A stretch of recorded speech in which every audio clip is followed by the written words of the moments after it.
بہرحال آج جو مسئلہ ہے وہ بھی ایک معرکۃ الآراء مسئلہ ہے، بڑا اہم مسئلہ ہے اور بہت سے لوگ اس میں کنفیوژن کا شکار ہوتے ہیں۔ اور مجھ سے میں کامنٹس میں دیکھ رہا تھا کئی مرتبہ لوگوں نے کہا کہ تقدیر کے مسئلے کو سمجھائیے، اس لیے تقدیر کے مسئلے کو بھی قرآن کریم کی اور احادیث کی روشنی میں سمجھنا بہت ضروری ہے، تاکہ لوگوں کا جو ایمان ہے تقدیر کے اوپر وہ مضبوط ہو جائے۔ اور اس کی وجہ یہ ہے کہ نبی کریم صلی اللہ علیہ وسلم کے پاس جب حضرت جبریل علیہ السلام آئے اور چند سوالات کیے، یہ بہت مشہور ہے حدیث جبریل جس کو کہتے ہیں، بہت سی کتابوں کے شروع میں سب سے پہلے حدیث یہی ہے۔ اور حضرت جبریل کا آنا یہ دراصل نبی کریم صلی اللہ علیہ وسلم کی جو دنیاوی زندگی ہے اس کے بالکل آخر میں ہوا، بالکل آخر میں۔ اور اس کی وجہ یہ تھی کہ یہ بتانا مقصد تھا کہ اسلام اور ایمان اور احسان یہ سب چیزیں کیا ہیں۔ تو حضرت جبریل نے سوال کیے، نبی کریم صلی اللہ علیہ وسلم نے جوابات دیے۔ تو حضرت جبریل نے ایک سوال یہ پوچھا تھا کہ یہ بتائیے کہ ایمان کیا ہے؟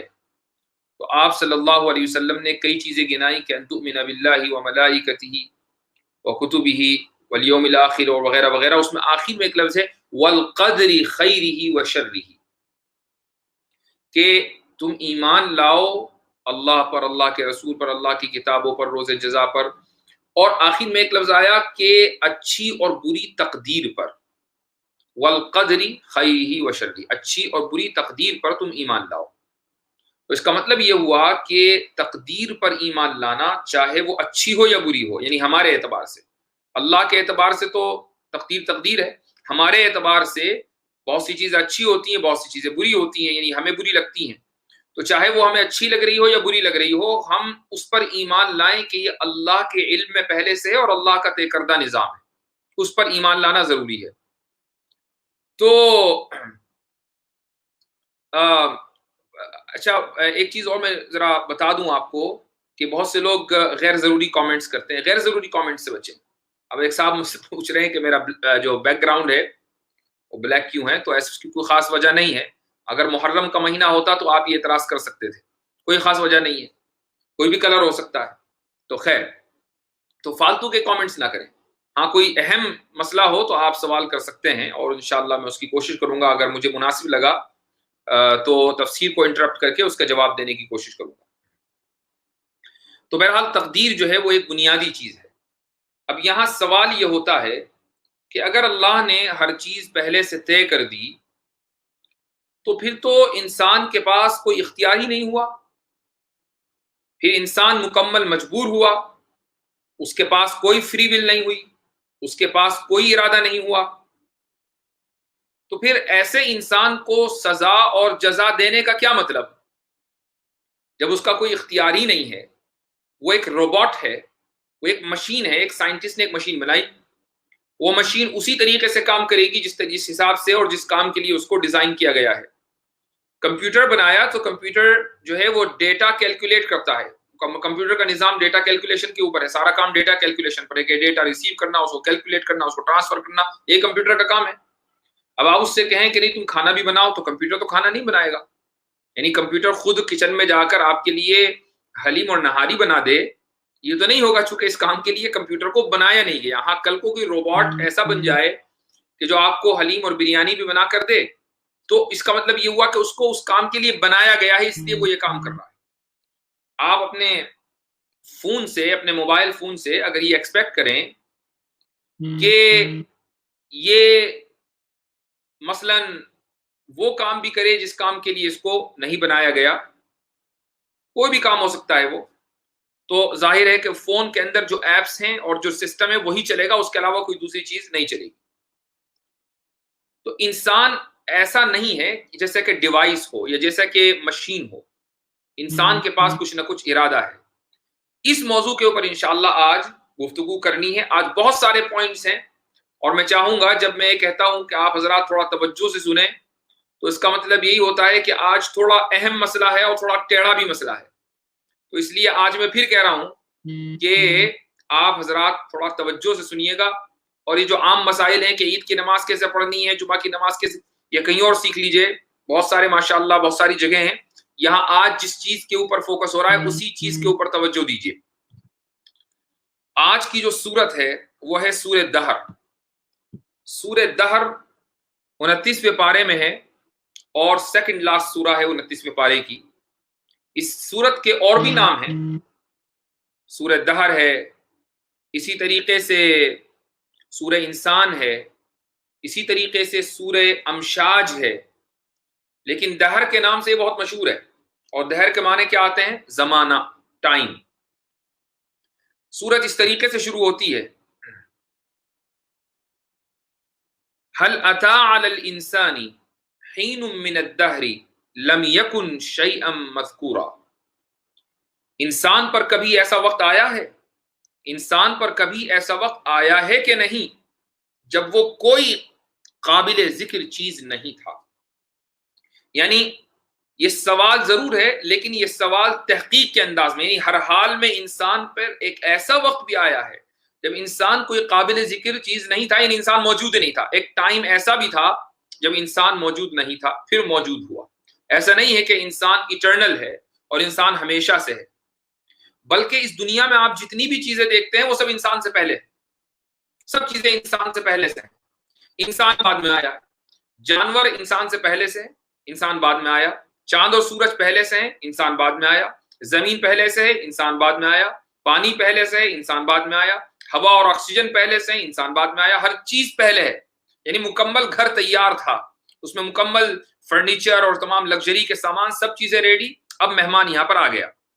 تو ایک زمانہ یقیناً ایسا آیا کہ جب انسان کوئی قابل ذکر چیز نہیں تھا.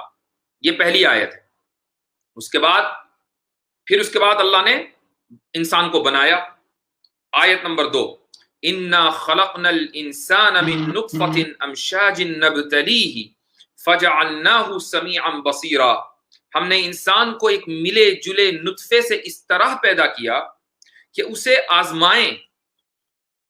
ہم نے انسان کو ایک ملے جلے نطفے سے, یعنی مرد اور عورت کے ملاپ سے انسان کو پیدا کیا. کیوں پیدا کیا؟ نبتلیہ, ہم اسے آزمائیں, اس کی آزمائش کے لیے اس کو پیدا کیا. ابھی جو مسئلہ تقدیر ہے یہ بھی ہماری آزمائش ہے. کچھ لوگوں کو سمجھ میں آتا ہے, کچھ لوگوں کو سمجھ میں نہیں آتا. جن لوگوں کو سمجھ میں نہیں آتا وہ ریفیوز کر دیتے ہیں اور آزمائش میں فیل ہو جاتے ہیں. آزمائش کا مطلب کیا ہے؟ امتحان. وہ امتحان میں فیل ہو جاتے ہیں. فجعلناہ سمیعا بصیرا, تو پھر اسے بنایا, ہم نے انسان کو بنایا اس طرح کہ وہ سنتا بھی ہے اور دیکھتا بھی ہے. ہم اللہ سے تو سے کیوں بات کرتے ہیں؟ ایک صاف سوال کر رہے ہیں, چونکہ اللہ تعالیٰ ایک ایسی ذات ہے جو مکمل واحد اور احد ہے. اس چیز کو ڈسکرائب اردو میں کرنے کے لیے تو سے بات کرتے ہیں, کوئی توہیناً بات نہیں کرتے. تو بہرحال تو ہم نے انسان کو اس طرح بنایا کہ وہ سنتا بھی ہے اور دیکھتا بھی ہے. فجعلناہ سمیعا بصیرا. آیت نمبر 2. اب آئیے آیت نمبر 3 جس کا تعلق ہے فری ول سے. اللہ کہتا ہے انا ہدیناہ السبیل اما شاکرا و اما کفورا. ہم نے اسے راستہ دکھایا کہ وہ یا تو شکر گزار ہو یا ناشکرا بن جائے, یعنی یا تو ایمان لے آئے یا کافر بن جائے. ہم نے راستہ دکھا دیا. یہ 2 راستے جا رہے ہیں, ایک راستہ ایمان کا ہے اور ایک راستہ کفر کا ہے. تو تم جس راستے پر چاہو چلے جاؤ, راستہ تمہیں اختیار کرنا ہے. تو کفر کا راستہ تم خود اختیار کرو گے, ایمان کا راستہ تم خود اختیار کرو گے. ہم نے تم کو دونوں راستے بتا دیے کہ ایمان لانے کے لیے جو وسائل ہو سکتے تھے, انبیاء ہیں, کتابیں ہیں, رسول ہیں, وہ بھی بھیج دیے. اور اسی طریقے سے بہت سے لوگ گمراہ ہو جاتے ہیں تب انبیاء اور کتابوں کی موجودگی کے باوجود, اور وہ کفر اختیار کر لیتے ہیں. یہ 3 آیتیں ہیں. ان میں سے پہلی آیت میں زمانے کا لفظ ہے, دہر, ٹائم, اور تیسری آیت میں فری ول کا تذکرہ ہے, اما شاکرا و اما کفورا. ہم نے 2 راستے دکھا دیے, خود انسان ان 2 راستوں کو اختیار کرتا ہے. تو جب یہ بات ہے, اب آگے چلیے ہمارے اصل ٹاپک کے اوپر. وہ یہ کہ اللہ تعالی کے بارے میں تمام مسلمانوں کا یہ عقیدہ ہے, اور یہ بنیادی عقیدہ ہے کہ اللہ کے پاس مکمل علم ہے، مکمل علم ہے۔ جب ہم کہتے ہیں مکمل علم، یعنی کوئی بھی چیز ایسی نہیں ہے کہ جو اللہ کے علم سے باہر ہو، کوئی بھی چیز ایسی نہیں ہے جو اللہ کے علم سے باہر ہو۔ اسی کو ہم انگریزی میں اومنی سائنس کہتے ہیں، اور اردو میں ہم علم کلی کہہ دیں، عربی میں علم کلی کہہ دیں، یا بہت آسان الفاظ میں یہ کہتے ہیں کہ اللہ ہر چیز کو جانتا ہے۔ ٹھیک ہے، جب وہ ہر چیز کو جانتا ہے تو آگے کیا ہونے والا ہے وہ اس کو بھی جانتا ہوگا، یقیناً جانتا ہے۔ جو پیچھے ہو چکا وہ اس کو بھی جانتا ہے، جو اس وقت ہو رہا ہے، میں آپ سے گفتگو کر رہا ہوں، میں آپ سے مخاطب ہوں، اس کو بھی جانتا ہے، سب کو جانتا ہے۔ اگر یہ بات ہے، اب اللہ کو یہ معلوم ہے کہ کل کیا ہوگا۔ مان لیجئے ایک انسان کا کل گناہ کرے گا، یہ اللہ کے علم میں ہے پہلے سے، وہ اللہ کے علم میں ہے۔ تو اگر اس نے کل گناہ کیا، مثلا اس نے کل نماز نہیں پڑھی، کل اس نے روزہ نہیں رکھا، اور یہ پہلے سے اللہ کے علم میں ہے، اور وہ اس کی خلاف ورزی نہیں کر سکتا، یعنی ایسا نہیں ہو سکتا ارے بھائی توصیف صاحب یار کچھ تو شرم کیجئے، آپ موضوع کے اوپر رہیے، آپ ایک چیز کو بار بار کیوں ٹائپ کرتے ہیں، اس سے آدمی انٹرپٹ ہوتا ہے۔ پلیز آپ سے درخواست ہے کہ آپ اتنے زیادہ کامنٹس نہ کریں، آپ کو تشفی نہیں ہوئی کہیں اور سے تشفی کرا لیجئے، فی الحال جو موضوع چل رہا ہے اس کے اوپر فوکس کیجئے اگر آپ کو سننا ہے تو۔ اس سے کیا ہوتا ہے کہ سامنے والا انٹرپٹ ہو جاتا ہے۔ تو کہنے کا مقصد یہ ہے کہ اگر کل انسان روزہ نہیں رکھے گا تو وہ اللہ کے علم میں پہلے سے ہے، اور وہ انسان اللہ کے علم کی مخالفت نہیں کر سکتا، وہ انسان اللہ کے علم کی مخالفت نہیں کر سکتا۔ جب وہ اللہ کے علم کی اپوز نہیں جا سکتا تو اس کا مطلب تو یہ ہوا کہ وہ مجبور ہوا روزہ چھوڑنے پر۔ جب وہ مجبور ہوا روزہ چھوڑنے پر تو پھر اس کو سزا کیوں مل رہی ہے؟ یہ تو اللہ تعالیٰ کے علم میں تھا نا، اس لیے اس نے روزہ چھوڑا۔ اب روزہ چھوڑنے کی سزا اس کو کیوں؟ یہ ایک سوال لوگوں کے ذہن میں آتا ہے تقدیر کی وجہ سے۔ اب آپ یہ سمجھیے کہ یہ کوئی نیا مسئلہ نہیں ہے، یہ بہت پرانا مسئلہ ہے، اور لوگوں نے بڑے اس میں گھوڑے دوڑائے ہیں عقل کے، اور عقل کے گھوڑے دوڑانے کی وجہ سے 3 نظریات اس امت کے اندر پیدا ہوئے، جن میں سے 2 غلط ہیں اور 1 صحیح ہے۔ تو میں پہلے 2 غلط نظریات کو بیان کرتا ہوں، اس کے بعد جو 1 صحیح والا ہے اس کو بیان کروں گا، اس پر ساری تفصیل ہوگی۔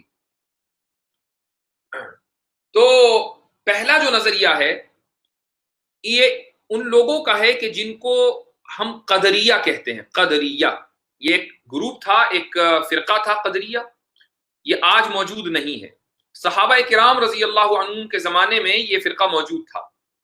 ان لوگوں کا ماننا یہ تھا، انہوں نے اس مشکل کا یہ حل نکالا کہ انہوں نے اللہ کو یہ کہا کہ اللہ کو سب چیزیں نہیں پتا، آگے کیا ہونے والا یہ اللہ کو نہیں پتا، بندہ خود مختار ہے، جو چاہے کرے اور جو چاہے نہ کرے، اس کو ایبسولوٹ فریڈم ہے، ایبسولوٹ رائٹ ہے، اس کو مکمل چوائس دے دی گئی ہے۔ اللہ کو یہ نہیں پتا کہ کل کون روزہ رکھے گا کون روزہ نہیں رکھے گا۔ آپ نے روزہ رکھا اللہ تعالیٰ کے یہاں ثواب درج ہو جائے گا، آپ نے روزہ اگر نہیں رکھا، روزہ رکھ لیا تو ثواب درج ہو جائے گا، روزہ نہیں رکھا تو گناہ درج ہو جائے گا۔ فی الحال اللہ کو نہیں پتا۔ یہ ہے پہلا گروپ۔ اس سے کیا فرق پڑ رہا ہے؟ اس سے مصیبت یہ آئی ان لوگوں کے اوپر کہ انہوں نے اللہ تعالیٰ کو العیاذ باللہ جاہل مان لیا، حالانکہ اللہ تعالیٰ تو عالم ہے۔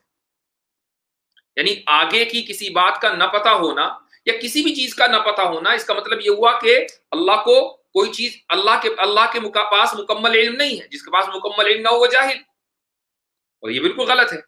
تو انہیں اپنی غلطی کا ادراک ہوا، انہیں اپنی یہ ریئلائز ہوا کہ یار یہ تو نظریہ غلط ہے، تو وہ آگے بڑھے۔ ان کا جو بعد کے جو علماء تھے اس گروپ میں، اور بائی دا وے میں ایک چیز اور بتا دوں کہ یہ لوگ صحابہ کے زمانے میں تھے۔ ابن عمر رضی اللہ عنہ کو جب ان لوگوں کے بارے میں پتا چلا تو انہوں نے کھلم کھلا اعلان کیا کہ میں ان لوگوں سے بری ہوں اور میرا ان سے کوئی تعلق نہیں۔ اب آئیے آگے، یہ جو قدریہ تھے یہ اپ گریڈ ہوئے، تھوڑا سا 100-200 سال کے بعد انہیں اپنی غلطی کا ریئلائزیشن ہوا کہ یار اللہ تعالیٰ کو جاہل کہہ رہے ہیں، یہ تو بہت بڑی گستاخی ہے۔ اچھا جی اب کیا کریں؟ تو یہ اپ گریڈ ہوئے۔ جب یہ اپ گریڈ ہوئے تو انہوں نے اپنا نام بدل لیا، یہ کہلائے معتزلہ۔ معتزلہ نے یہ کہا کہ نہیں، اللہ تعالیٰ کو سب پتا ہے، اللہ کو ہر چیز پتا ہے۔ جب ہر چیز پتا ہے تو یہ بھی پتا ہوگا کہ کل ایک آدمی روزہ رکھے گا یا نہیں رکھے گا؟ ہاں پتا ہے. تو پھر اس کو سزا کیوں ملتی ہے اگر وہ روزہ نہ رکھے؟ تو انہوں نے کہا، انہوں نے یہ حل نکالا کہ انسان اپنے جو اعمال ہیں، جو اپنے افعال ہیں، جو اس کی اپنی ایکٹیویٹیز ہیں، اس کا خود ہی خالق ہے، کریٹر ہے. یعنی میں اگر آپ کے ساتھ اس وقت مخاطب ہوں تو میرا یہ جو عمل ہے، اس وقت میں جو کام کر رہا ہوں، میں جو آپ کو سمجھانے کی کوشش کر رہا ہوں اور آپ جو سن رہے ہیں، میں دراصل اس عمل کو کریٹ کر رہا ہوں. اور چونکہ میں خود اس عمل کا خالق ہوں، لہٰذا مجھے سزا ملنی چاہیے یا جزا ملنی چاہیے. اگر یہ عمل غلط ہے تو سزا، اور اگر اچھا ہے تو جزا. یہ ان لوگوں نے کہا. اس سے پرابلم کیا آئی؟ اس سے پرابلم یہ آئی کہ انہوں نے انسان کو بھی خالق بنایا. اللہ تو خالق ہے ہی. اب اگر اس دنیا کے اندر اس وقت 7 ارب سے زیادہ انسان ہیں اور ہر انسان اپنے عمل کا خالق ہوا، تو بتائیے کتنے ارب خالق ہو گئے؟ کتنے ارب اس دنیا کے اندر خالق ہو گئے؟ تو اللہ تعالیٰ کے ساتھ شرک لازم آیا. یہی تو شرک ہے. یعنی اللہ کے ساتھ شرک کا مطلب صرف یہ نہیں ہوتا کہ آپ 2 اللہ مان لیں. شرک کا مطلب یہ بھی ہوتا ہے کہ اللہ کی اگر کوئی صفت ہے تو اس صفت میں اللہ کے ساتھ کسی کو پارٹنر اور شریک ٹھہرا دیا جائے. آپ کسی کو یہ مان لیں کہ یہ جو قبر میں لیٹے ہوئے صاحب ہیں، یہ اولاد دیتے ہیں، یہ رزق دیتے ہیں، یہ دنیا کی تخلیق کے ذمہ دار ہیں. یہ سب شرک ہے. ٹھیک ہے. تو معتزلہ نے جو کیا اس سے شرک لازم آیا. یہ پہلا گروپ ہے جس کو پہلے قدریہ کہا جاتا ہے، پھر معتزلہ کہا جاتا ہے اپ گریڈ ہونے کے بعد.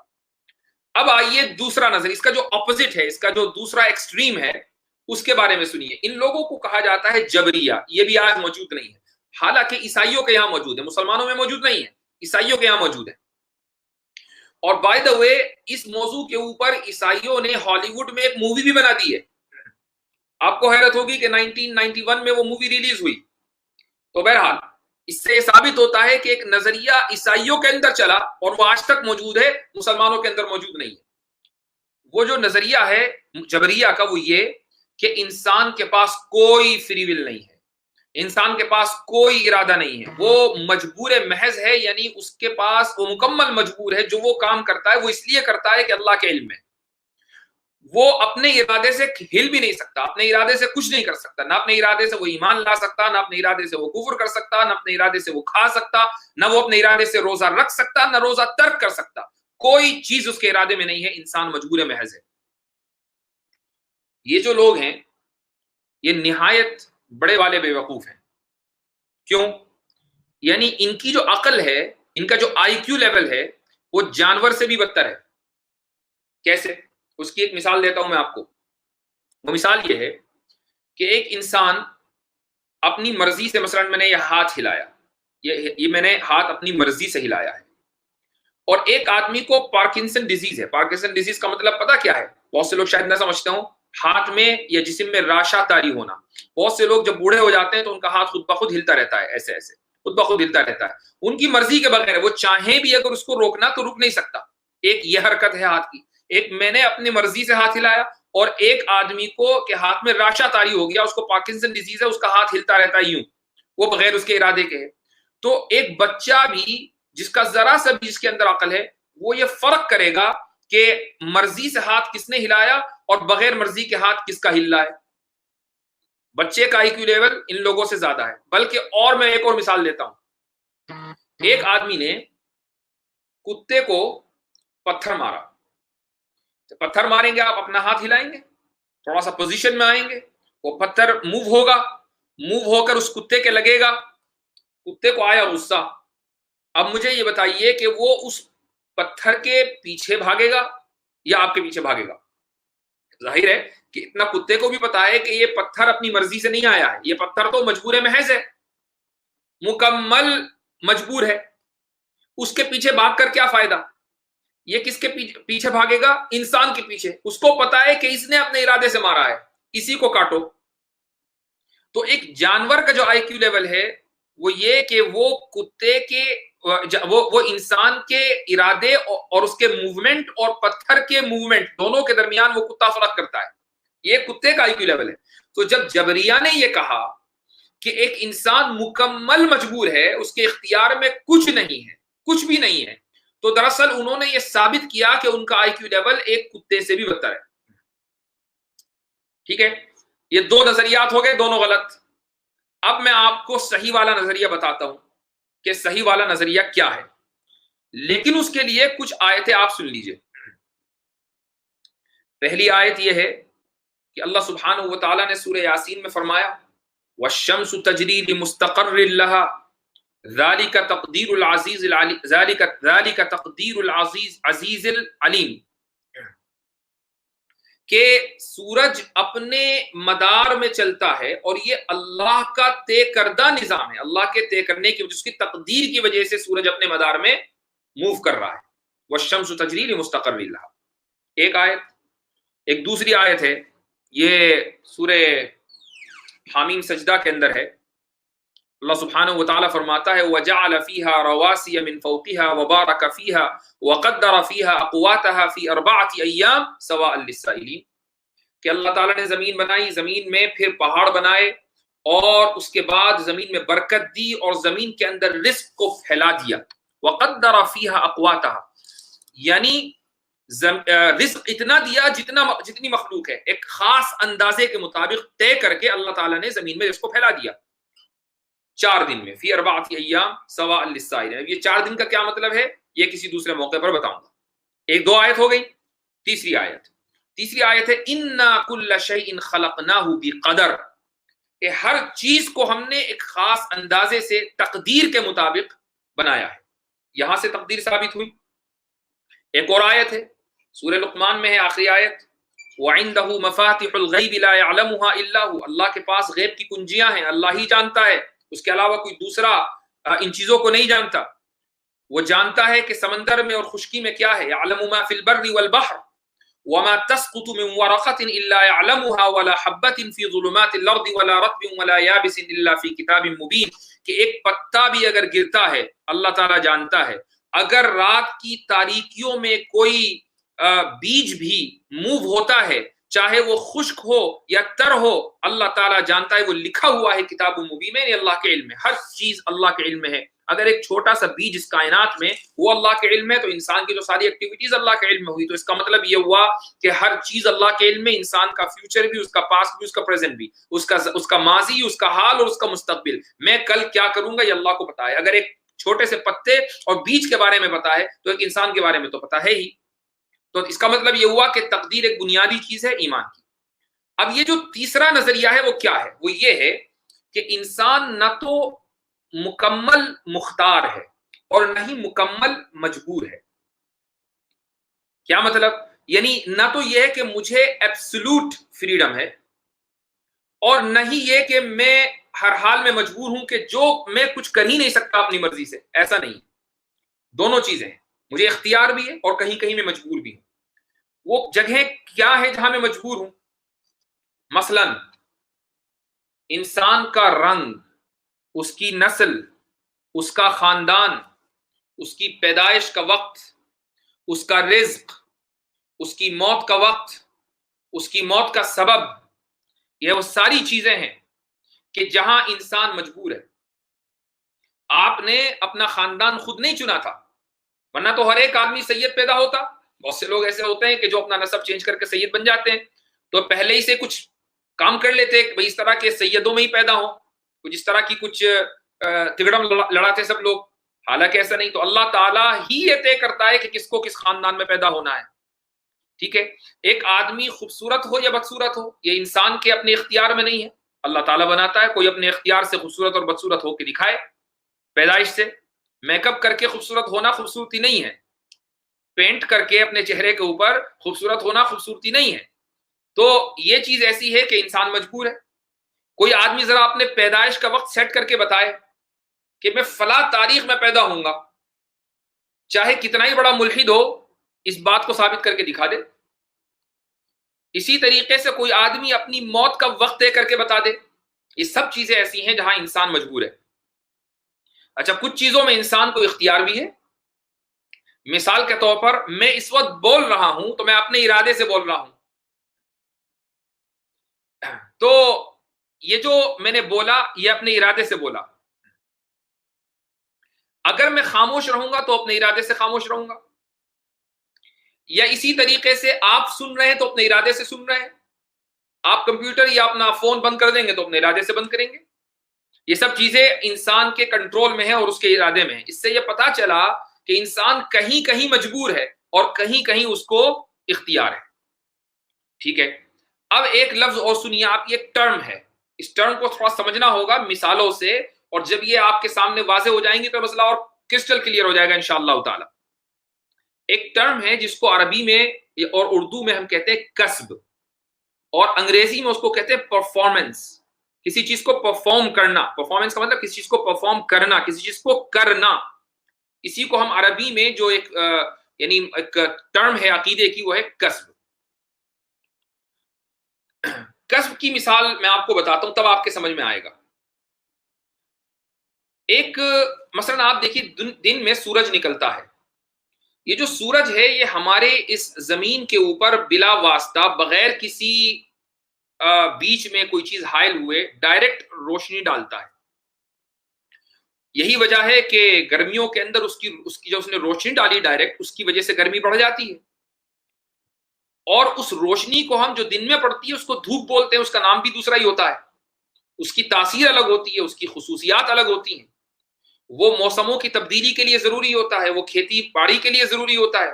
سورج اگر نہ نکلے کئی مہینے تو کھیتی کو نقصان ہو جائے. لیکن یہی سورج رات میں چاند کے واسطے سے دنیا کے اوپر روشنی ڈالتا ہے. تو روشنی تو وہی ہے, چاند میں خود تو روشنی نہیں ہے. چاند میں روشنی کہاں سے آئی؟ سورج سے آئی, اس کے واسطے سے اس دنیا میں آئی. لیکن جب رات میں چاند کی روشنی زمین پر پڑتی ہے تو آپ اس کو دھوپ نہیں کہتے ہیں, اب اس کو کہتے ہیں آپ چاندنی. اب اس کو آپ چاندنی کہتے ہیں. تو ایسے ہی اللہ تعالی ہمارے بارے میں اپنے ارادے کو بعض مرتبہ براہ راست استعمال کرتا ہے, اور بعض مرتبہ وہ ہمیں ارادہ دے دیتا ہے اور ہمیں قوت دے دیتا ہے, اور ہم اس قوت کو استعمال کرتے ہیں. ہماری پیدائش کا وقت, ہمارے مرنے کا وقت, ٹھیک ہے, اسی طریقے سے ہمارا رزق کتنا ہوگا کتنا نہیں ہوگا, یہ اللہ تعالیٰ نے اپنا ارادہ براہ راست ہمارے اوپر ڈالا. جیسے سورج کی روشنی براہ راست اس دنیا کے اوپر پڑتی ہے. لیکن میں آپ سے اس وقت بات کر رہا ہوں اپنے ارادے سے, آپ سن رہے ہیں اپنے ارادے سے. میں بات نہیں کروں گا تو اپنے ارادے سے نہیں کروں گا, آپ نہیں سنیں گے تو اپنے ارادے سے نہیں سنیں گے. یہ ارادہ کہاں سے آیا؟ یہ بھی تو اللہ ہی نے دیا نا, یہ ارادہ بھی اللہ ہی نے دیا. تو یہ اللہ کے دیے ہوئے ارادے کو ہم استعمال کر رہے ہیں. تو ارادہ آیا اللہ کی طرف سے. ایک جگہ اللہ نے اپنے ارادے کو براہ راست استعمال کیا, دوسری جگہ ہمیں دے دیا, ہم استعمال کر رہے ہیں. جیسے کہ سورج نے چاند کو روشنی پہنچائی اور چاند سے روشنی اس دنیا میں آئی, اور اس کو ہم چاندنی کہتے ہیں. تو یہ جو ہم اپنے ارادے کو, جو اللہ کا دیا ہوا ہے ارادہ, اس کو استعمال کرتے ہیں, اور اس ارادے کے نتیجے میں کوئی کام ہم کرتے ہیں تو اس کو ہم کسب کہتے ہیں. اچھا, یہ جو انسان کو سزا اور جزا ملتی ہے یہ اس کسب کے نتیجے میں ملتی ہے. یہ جو ہم ارادہ ملا اور اس ارادے کے نتیجے میں ہم نے کچھ کیا, اس کرنے کے نتیجے میں ملتی ہے. اور یہ جو کسب ہے یہی ہمارے اختیار میں ہے, اس کا جو نتیجہ ہے وہ ہمارے اختیار میں نہیں ہے. ایک مثال میں آپ کو دیتا ہوں. دیکھیے, ایک آدمی ہے, بڑی محنت کرتا ہے, اس کے پاس بھی ڈگری ہے, اس نے بھی پڑھا ہے لکھا ہے, اس کے پاس مثلا بی اے یا ایم اے کی ڈگری ہے. اس نے ملازمت کے لیے جگہ جگہ دھکے کھائے, نہیں ملی. آخر کار بہت چھوٹی قسم کی ملازمت وہ کرتا ہے, اور بڑی محنت مشقت کے بعد دن میں اس کو مثلا 200 روپے مل جاتے ہیں. اسی کے کالج میں اسی کی کلاس سے ایک دوسرا لڑکا پاس آؤٹ ہوا, وہی ڈگری اس کے پاس ہے, اس کو ملازمت اچھی مل گئی ہے. وہ کم محنت میں اے سی کے اپنے روم میں بیٹھتا ہے جہاں ایئر کنڈیشن ہے, گرمی نہیں ہے, آرام سے اپنے کمپیوٹر پر اپنی ڈیسک پر بیٹھتا ہے, کام نمٹاتا ہے. اس کی تنخواہ اتنی ہے کہ ایک دن میں مثلا وہ 8-10 ہزار روپے کما لیتا ہے. تو دیکھیے, محنت تو دونوں نے کی برابر, ایک کو نتیجہ کم ملا, دوسرے کو نتیجہ زیادہ ملا. اس سے یہ ثابت ہوا کہ نتیجہ انسان کے اختیار میں نہیں ہے, محنت انسان کے اختیار میں ہے, نتیجہ نہیں ہے.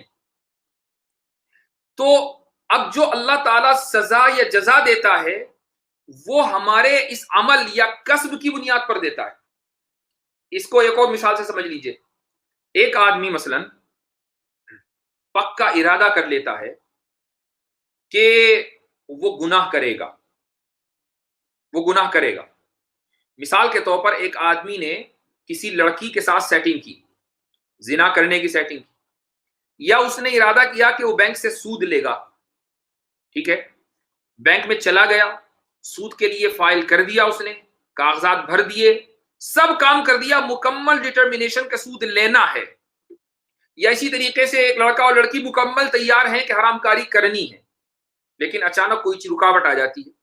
مثلا اچانک ایسا ہوا کہ بینک کا جو ملازم ہے اس نے کہا کہ ٹھیک ہے آپ کا فارم اپروڈ ہے لیکن میں ابھی نہیں کر پاؤں گا، مجھے کہیں جانا ہے، اور وہ اپروو نہیں ہو پایا، آپ کا مکمل ارادہ ہے، اپروو نہیں ہوا، اس انسان کو اس عمل کے اوپر اس کو سزا مل جائے گی کہ چاہے تم نے نتیجہ اخذ نہیں کیا، لیکن یہ جو تم نے حرکت کی ہے، تم اس لیے سود نہیں لے پائے چونکہ ایک رکاوٹ کھڑی ہو گئی، اگر وہ رکاوٹ نہ کھڑی ہوتی تو سود تم لے کر رہتے، سزا ملے گی.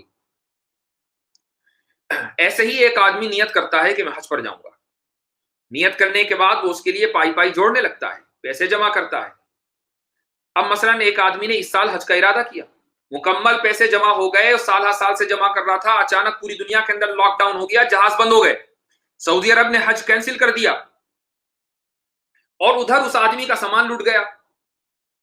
اتنے اگر وہ حج کھلا ہوتا، حج سعودی عرب کے لیے جہاز جا رہے ہوتے تو وہ پیسے جمع کرا چکا ہوتا حج کمیٹی میں یا ٹریول ایجنٹ کو، اور آرام سے وہ حج کو جاتا، لیکن پیسے اس کے گھر پہ رکھے ہوئے تھے، چور آیا چور اور حج وہ پیسے لے گیا. ارادہ مکمل تھا، کسب تھا، ثواب ملے گا، چاہے حج نہ کیا ہو، چونکہ حج کرنا آپ کے اختیار میں نہیں ہے لیکن پیسے جمع کرنا آپ کے اختیار میں. اس کا مطلب یہ ہوا کہ انسان کو جو سزا اور جزا ملتی ہے وہ کسب کی بنیاد پر ملتی ہے، نتیجے کی بنیاد پر نہیں ملتی، چونکہ نتیجہ ہمارے اختیار میں نہیں ہے، ٹھیک ہے، نتیجے کے بارے میں ہمیں علم نہیں ہے. جب یہ بات آپ کے سامنے کلیئر ہو گئی، سب چیزیں آپ کے سامنے کلیئر ہو گئی، اب میں آپ کو وہ سوال لے کر آتا ہوں جو میں نے شروع میں کہا کہ جب انسان اللہ کے علم کے خلاف کوئی کام کر ہی نہیں سکتا تو کیا انسان مجبور نہیں ہوا؟ اگر مثلا کسی کا نام عبداللہ ہے اور عبداللہ کل روزہ نہیں رکھے گا اور یہ چیز اللہ کے علم میں پہلے سے موجود ہے تو اللہ کے علم کے خلاف عبداللہ جا ہی نہیں سکتا، تو کیا اس نے اس لیے روزہ نہیں چھوڑا چونکہ اللہ کے علم میں ہے، تو پھر عبداللہ کو ذمہ دار کیوں بنایا جاتا ہے؟ اس نے تو روزہ اس لیے چھوڑا کہ اللہ کے علم میں پہلے سے موجود ہے. یہ جو سوال لوگ کرتے ہیں یہ سوال بنیادی طور پر غلط ہے. کیسے غلط ہے اس کو سن لیجیے آپ.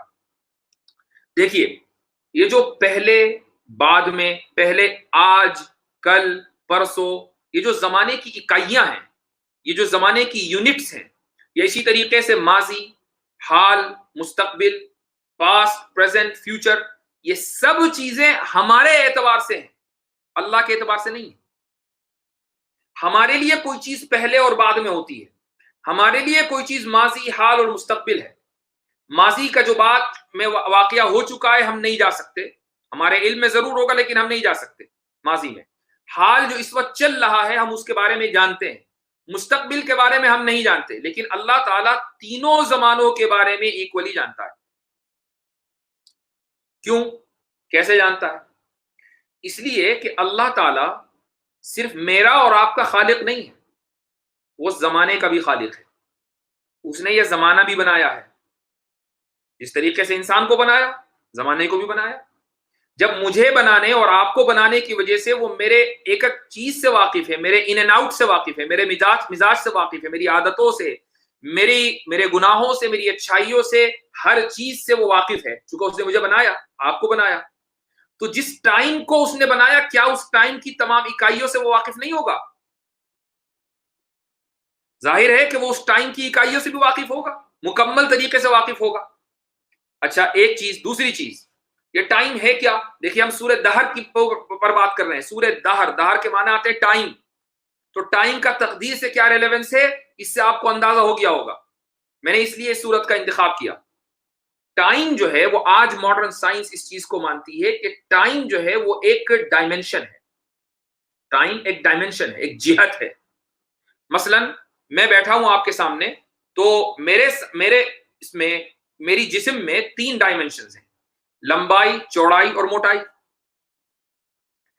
لیکن ہمارے اعتبار سے اسی طریقے سے اگر میرے سامنے کوئی بیٹھا ہوا ہوگا تو اس کے اندر بھی یہ 3 جہتیں ہوں گی. کوئی بھی چیز ہمارے سامنے اگر رکھی ہوئی ہے، ٹیبل ہے، لیپ ٹاپ ہے، چیئر ہے، میز ہے، کرسی ہے، ہر چیز میں لمبائی، چوڑائی، موٹائی ہے. لیکن ہر چیز کے ساتھ ایک چوتھا ڈائمنشن بھی ہے جس کو ہم ٹائم کہتے ہیں. آپ جس طریقے سے میری لمبائی، چوڑائی اور موٹائی دیکھ رہے ہیں، اگر آپ میرے سامنے فزیکلی آپ اگر میرے سامنے ہوں، چونکہ اس وقت مسئلہ یہ ہے کہ یہ 2D ہے، 3D نہیں ہے، لیکن اگر میرے سامنے کوئی فزیکلی موجود ہو، اسی جگہ موجود ہو جہاں میں بیٹھا ہوا ہوں، تو وہ میری لمبائی، چوڑائی اور موٹائی تینوں چیزوں کو دیکھے گا. کیوں؟ اس لیے کہ اللہ نے ہمیں تینوں چیزوں کو ایک ساتھ دیکھنے کی قدرت دی ہے. یہ نہیں ہوگا کہ پہلے موٹائی دیکھے گا، پھر لمبائی دیکھے گا، پھر چوڑائی دیکھے گا، ایسا نہیں ہوگا، بلکہ تینوں چیزیں بیک وقت دیکھے گا.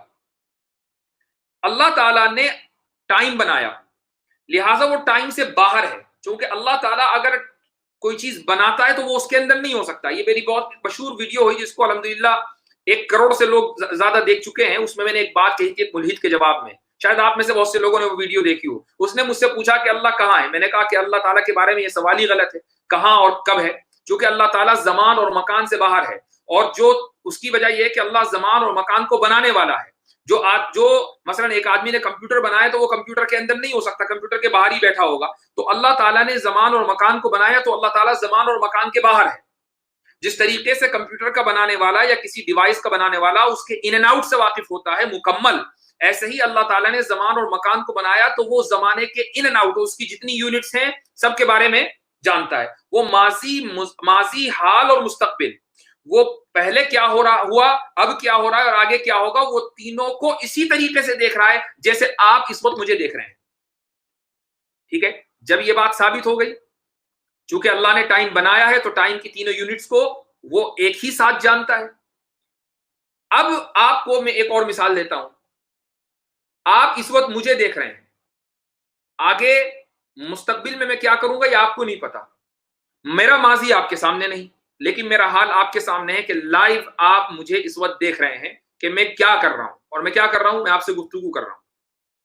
یہ آپ کے علم میں ہے. کیوں؟ اس لیے کہ آپ دیکھ رہے ہیں. لیکن کیا آپ کے علم میں آنے کی وجہ سے اس وقت آپ کے علم میں یہ ہے کہ میں گفتگو کر رہا ہوں تو کیا میں مجبور ہو گیا گفتگو کرنے پر؟ کیا میرا ارادہ سلب ہو گیا؟ ہرگز نہیں.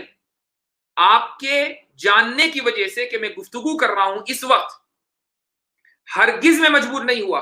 میں ابھی بھی اپنے ارادے ہی سے گفتگو کر رہا ہوں. کیوں؟ حالانکہ آپ کو صرف ایک زمانے کا علم ہے، وہ ہے حال، پریزنٹ کا، صرف اس وقت کا علم ہے. اللہ تعالیٰ کو حال، ماضی اور مستقبل تینوں زمانوں کا اسی طرح علم ہے، اور وہ تینوں زمانوں کو اسی طرح دیکھ رہا ہے جیسے آپ اس وقت حال میں کسی چیز کو دیکھ رہے ہیں.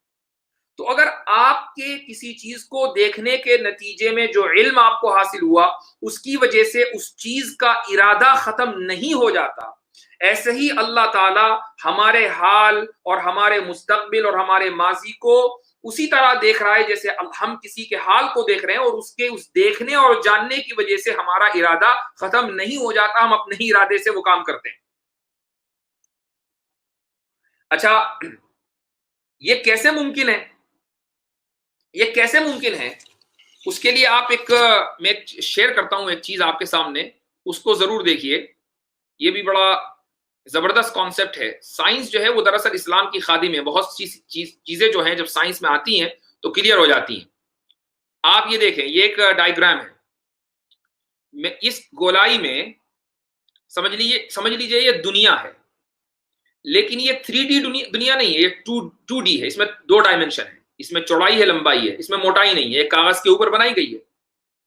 اب جہاں آپ نے دیکھا پرسن، یہ سمجھ لیجئے ایک آدمی ہے، اور یہ جا رہا ہے دائیں طرف، ہرے رنگ سے یہ نیلے رنگ کی طرف جا رہا ہے. سمجھ لیجئے ہرا رنگ جنگل ہے، آگے جو ہے پانی ہے. ٹھیک ہے؟ یہ پانی کی طرف بڑھ رہا ہے.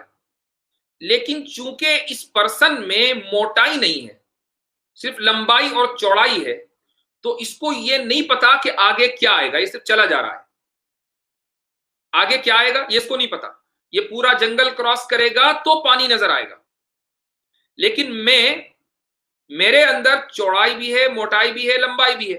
میرے اندر 3 ڈائمنشنز ہیں. میں اس لیے اس ڈائیگرام میں نہیں ہوں بلکہ باہر بیٹھا ہوا ہوں، اور باہر بیٹھنے کی وجہ سے مجھے پتا ہے کہ اس جنگل کے بعد پانی آ رہا ہے. یہ آدمی چلتا چلا جائے گا تو پانی میں گرے گا. میرے سامنے اس کا فیوچر بھی ہے، یعنی پانی بھی ہے اور جنگل بھی ہے، دونوں چیزیں میں ایک ساتھ دیکھ رہا ہوں. ایسے یہ تو ایک انسان کی مثال ہوئی. یہ ایک انسان نے 2D مخلوق کو اگر 3D مخلوق دیکھے گی تو اسی طرح دیکھے گی. اللہ تعالیٰ تو نہ 2D ہے نہ 3D، وہ تو اس ڈائمنشن کا خالق ہے، وہ تو جہتوں کا خالق ہے. اس کے سامنے تو جتنی جہت ہیں وہ ساری اسی طریقے سے ہیں جیسے میرے سامنے یہ 2D مخلوق ہے، میرے سامنے یہ ڈائیگرام ہے اور مکمل دنیا میرے سامنے ہے، اور آپ کے سامنے ابھی آئی. بالکل ایسے ہی اللہ تعالیٰ کے سامنے تمام جہتیں ہیں. تو اللہ اگر کسی فیوچر کو جانتا ہے وہ بالکل ایسا ہی جیسے آپ کسی کے حال کو جانتے ہیں، کسی کے پریزنٹ کو جانتے ہیں، اور آپ کسی کے پریزنٹ کو جاننے کی وجہ سے وہ آدمی مجبور نہیں ہو جاتا، تو ایسے ہی اللہ اگر کسی کے فیوچر کو جانتا ہے تو ہم مجبور نہیں ہو جاتے. اب یہ سوال کہ جب اللہ کو معلوم تھا، جب یہ سوال بھی اب حل ہو گیا کہ جب اللہ کو معلوم تھا کہ کچھ لوگ جہنم میں جائیں گے، فلاں فلاں جہنم میں جائے گا، تو پیدا کیوں کیا؟ اب یہ سوال بھی یہاں سے حل ہو گیا. کیسے؟ جب اللہ کو پہلے سے معلوم تھا، دیکھیے پہلے سے معلوم تھا تو پیدا کیوں کیا؟ اللہ کے لیے پہلے اور بعد میں ہے ہی نہیں. یہ تو میرے اور آپ کے لیے ہے پہلے اور بعد میں، اللہ کے لیے تو پہلے اور بعد میں ہے ہی نہیں. اس کے یہاں تو ٹائم کی جتنی اکائیاں اور جتنی یونٹس ہیں وہ ساری کی ساری ایک وقت میں پریزنٹ ہیں. جب یہ بات ہوئی تو اللہ تعالیٰ نے تخلیق کی اور وہ فیوچر کو جانتا ہے، بالکل ایسے ہی جیسے آپ میرے حال کو اور میرے پریزنٹ کو جانتے ہیں، اور میرے حال اور پریزنٹ کو جاننے کی وجہ سے میں مجبور نہیں ہوا، ایسے ہی اللہ تعالیٰ کے کسی کے فیوچر کو جاننے کی وجہ سے وہ مجبور نہیں ہوا. اسی بات کو اللہ نے سورہ دہر میں اس آیت کے اندر سمجھایا ہے کہ اِنَّا هَدَيْنَاهُ السَّبِيلَ إِمَّا شَاكِرًا وَإِمَّا كَفُورًا، کہ ہم نے راستہ دکھلا دیا، تخلیق کی راستہ دکھلا دیا. راستہ دکھلانے کے بعد اب اس کو فری ول دے دی کہ تم چاہو تو شکر گزار بندے بن جاؤ اور ایمان لے آؤ، اور تم چاہو تو ناشکرے بن جاؤ اور کفر اختیار کر لو، وہ تمہاری چوائس ہے.